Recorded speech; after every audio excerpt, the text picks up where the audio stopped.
God's love and justice.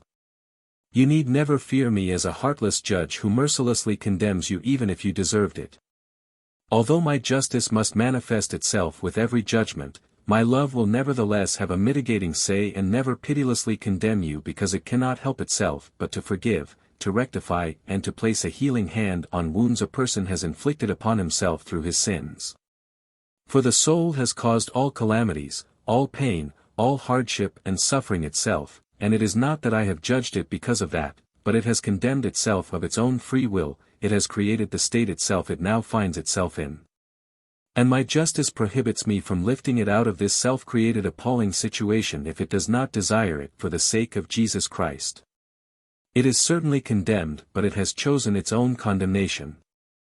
It should always be recognized that I am not a punishing God who thus imposes such punishments upon the sinner as atonement for his sins, but that this state of punishment was voluntarily striven for and entered into by the sinner and that I, on account of my justice, cannot give him a better fate than the one he has chosen for himself of his own free will.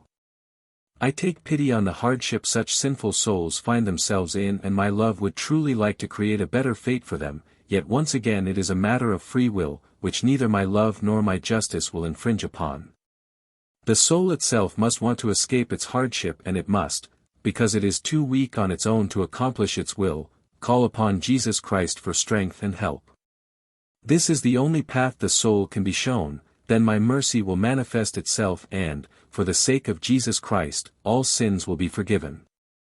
If, therefore, a last judgment is spoken of, it should not be understood as an act of punishment by me, which might question my mercy or make my infinite love appear doubtful.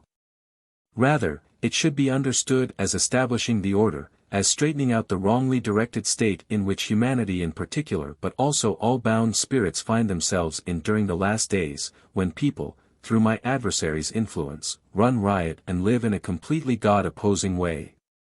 Then my merciful love will intervene again and put everything right, but it cannot provide the soul, which has failed as a human being, with a different fate from the one that it has voluntarily aspired to.